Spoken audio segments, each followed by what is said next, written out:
जय श्री कृष्णा, जय श्री राधे। नमस्कार, आप सबका हार्दिक हार्दिक स्वागत, अभिनंदन। बेटा, इस 7 फरवरी को आ रही है माघ महीने के कृष्ण पक्ष की षठ तिला एकादशी। तो इस एकादशी को आप अवश्य करें, क्योंकि इससे सभी सुखों की प्राप्ति होगी। सबसे ज्यादा तो इसमें आरोग्यता जो है व्यक्ति को मिलने वाली है। तो आप जो है इस व्रत को कैसे करेंगे मैं आपको बता रही हूँ।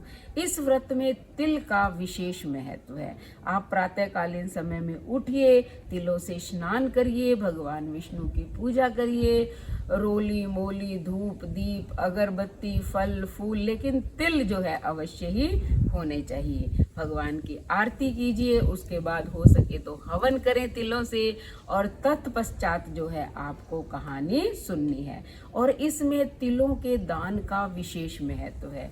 तिलों का दान करना है आपको, कहानी सुननी है, रात्रि जागरण करना है, और द्वादशी के दिन जो है आपको पारण करना है। उस दिन भी प्रातःकालीन समय में स्नान करके भगवान विष्णु की पूजा करके सबसे पहले खिचड़ी बनाएं। भगवान को द्वादशी के दिन खिचड़ी का भोग अवश्य लगाना चाहिए। तो अब हम सुनते हैं षठ तिला एकादशी की कथा। एक बार नारद जी ने भगवान कृष्ण से पूछा कि इस षठ तिला एकादशी का क्या पुण्य है और इसकी कथा क्या है। सो हे केशव, आप मुझे बताइए। श्री कृष्ण भगवान बोले, हे नारद, मैं तुमसे आंखों देखी सत्य घटना कहता हूँ।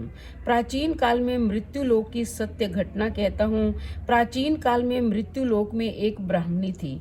वह सदैव व्रत किया करती थी। एक समय वह एक महाव्रत करती रही। इससे उसका शरीर अत्यंत दुर्बल हो गया था, परंतु उसने कभी भी देवताओं तथा ब्राह्मणों को धन तथा अन्न दान नहीं किया। इस प्रकार मैंने सोचा कि इस ब्राह्मणी ने व्रत आदि से अपना शरीर शुद्ध कर लिया है और इसको वैष्णव लोक भी मिल जाएगा, परंतु इसने कभी भी अन्न दान नहीं किया है। इससे इसकी तृप्ति होना कठिन है। ऐसा सोचकर मैं मृत्यु लोक में गया और ब्राह्मणी से अन्न मांगा। वह बोली, आप यहाँ किस लिए आए हैं?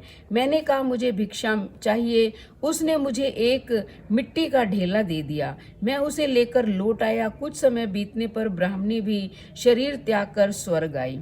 मिट्टी के ढेले के दान के प्रभाव से उसे एक अच्छा भवन मिला, परंतु उसने उस घर में अपने को वस्तुओं से शून्य पाया। वह मेरे पास आई और बोली, हे भगवान, मैंने अनेकों व्रत आदि से आपकी पूजा की है, परंतु फिर भी मेरा घर वस्तुओं से शून्य है।